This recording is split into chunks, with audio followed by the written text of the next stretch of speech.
I'm sure you want to get editing right away, but it would be good to learn about the general layout of Premiere Pro. This will help you follow along as you move through this course. So let's get started with the essentials. I just opened up Premiere Pro, and by default, it starts with a little welcome pop-up here, which shows you your recent items. It gives you an option to open project. You can create a new project. You can learn and get started, or you can just exit the program. You also have a little tick box here to show the welcome at startup, and you can turn that off if you want. I want to go over some of the interface elements with you, and to do that, you're going to need to open up the same project that I'm using, and that's called Introduction to Video Editing in Adobe Premiere CC Quick Tour. I have it listed right here in my recent items because I've already had this project open, but for you, you're probably going to have to choose Open and then navigate to wherever you have it located. So when you open up your project in Premiere Pro, it should look something like this. And if it doesn't, come up here to Window, Workspace, choose Editing, and then go to Window, Workspace, Reset Current Workspace. And what this will do is it'll reset the position of all the panels and all the windows so that it looks just like this.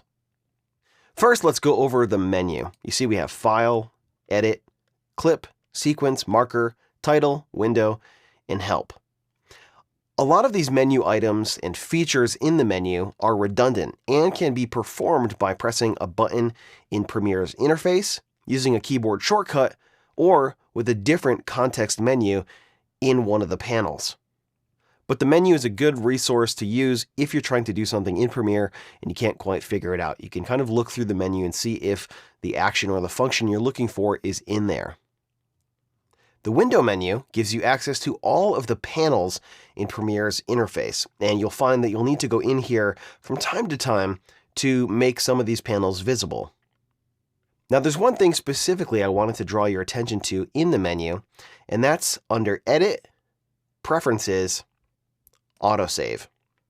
This Preferences dialog contains all of the main preferences in Premiere that you may want to set. You have General, Appearance, Audio, Audio Hardware, but really important, I think, is the Autosave. Autosave, I think, is a really important preference to check on, and you can see that it's checked on right here, so that in case anything happens with your project, you won't lose your work. You can see I have it checked on right here. I have it set to automatically save every 5 minutes, and maximum project versions is set to 10. There's also an option to save backup project to Creative Cloud if you are a Creative Cloud user. There may be a few more preferences that we check back with later in this course, but autosave is the only one that I'm really concerned with right now. You can see the main interface here is broken up into panels, and panels are organized in the main application window in an arrangement called a workspace, which you saw in the beginning of this lesson where I came in and I made sure it was set to editing, and then I reset the current workspace. There are a few preset workspaces, which is basically an arrangement of these windows. There's assembly, audio, color correction. I created these two, dual monitor and edit with reference monitor. And once you arrange the windows how you like, if you want to save that, it's pretty easy to do. You just select new workspace and then you name it, and then it'll be available to you right up here anytime you want to use that particular workspace. I have one that's specifically set for using dual monitors, and what that does is it takes some of the windows and it pushes those out to a second monitor so I can maximize my workspace. Now, like I mentioned, the workspace is customizable, so these panels are all repositionable, and the other panels will resize to fit the workspace. You can see we can make any of these bigger or smaller just by grabbing and dragging in between the panels. You can also take the panels and move them around. So if I click up here and drag, and I pull this over here, you can see I'm getting these little purple indicators here, and that's letting me know that I can dock this window in all of these locations. So if I put the window over here, now this big frame up here contains a bunch of tabs, and the program monitor, which is the panel that I just moved, is now sharing this frame with metadata, audio clip mixer, effect controls, and the source monitor. I can also dock it to the side, you can see there's little trapezoids here. And what that will do is kind of split the frame into two. So now I have a frame over here where I can pull things in and I can create tabs over here. Or I can dock this wherever I would like. You can also take and just drag outside the application window, just like I just did there. It just went off the screen a little bit. But that will make a new window for you as well. So if you are using dual monitors or even triple monitors or quadruple monitors, you can drag these panels and then you can pull in other panels and create your own workspace to fill up all your monitor space. I'll just reset this here. And again, if I really screwed this up, and I really messed up the look of this and I wanted to get back to that default, super easy. I just reset the current workspace and it goes right back to this default.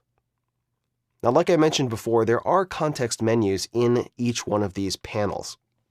Each panel will have a little menu here for closing the panel group, and so on. But if you right-click in the panel, it'll bring up a menu with all kinds of different features. Additionally, there's also a little wrench icon here, which also has menu items as well. Now, as you see, as I click around the interface, the panel that I'm currently selecting is highlighted blue. And this is important because some of the menu items up here are not available if you have the wrong panel selected. You see, I don't have anything available in the clip menu here because I don't have a clip selected. I'm currently selected on this Tools panel here, and so I don't have any of these menu items.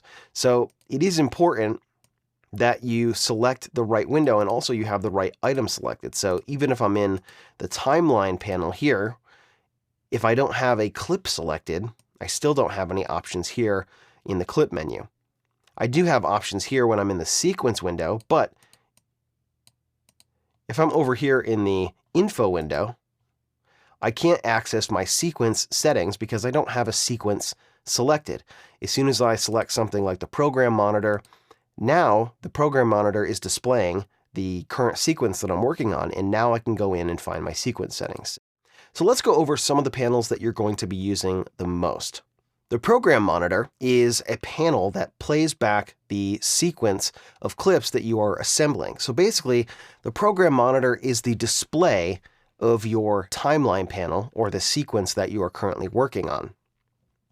Down here, this is the timeline panel, and this is where you work on your sequences.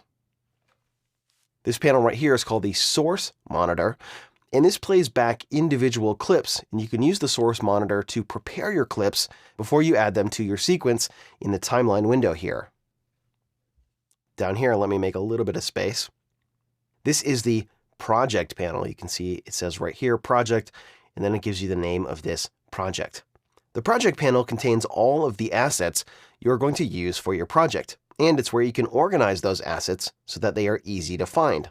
Way over here is the audio level meter panel, and this duplicates the display of the audio track mixer's master meters. That was a lot of words right there. So basically, this is an audio meter, and if I play this clip here. Because we are making larger cookies, you'll want to take the low and slow approach. This is not showing me the meter of this track, it's showing me the master meter. Now, another panel that you're going to use quite often is right up here, and that's the Effects Controls panel. Right now, you don't see anything in here until I select a clip. And now you can see I have some parameters here that I can adjust. Now, I haven't added any effects on this clip, but there are a few default parameters here. If I add an effect to this from the Effects panel, you will see the effects listed here, and you can change the parameters of those effects. And if I did want to add an effect to this, what I would do is come down to this frame right here, and you see I have this little scroll bar right at the top there because this frame isn't big enough to display all of these panels or all of these tabs. And if I click right here, you will see the Effects panel. Now, the Effects panel contains all of the audio and the video effects contained in Premiere. It's where you'll find all of the basic native effects that ship with Premiere Pro, and there are quite a few. And it's also where you'll find any third-party effects which you may buy for Premiere Pro. Now let me go over some of the other panels here that are brought up by default. You have your media browser panel here, and this is a way that you can navigate your computer file system and pull in and import your clips and other assets into Premiere. This is going to become important in an upcoming lesson when we look at specific file types for certain camera systems. You have your info panel here, and if I click on this clip, you can see some info listed about this clip. There's a markers panel here, so if I drop a marker in here, I can add some notes about this marker right here. And then there's the history panel, and this shows you what you've done so far in your project. If I jump up to this frame up here, you have an audio clip mixer, and this is a way that you can change the audio levels for individual clips. And then there is the metadata panel up here, which you can see all the metadata listed for this clip. There's certainly a lot more to know about these interfaces and menus, but this is the basic information that you need to know in order to move on with this course. In the next chapter of the course, you're going to learn about setting up a project, and that's going to start with importing assets. So check that out coming up next.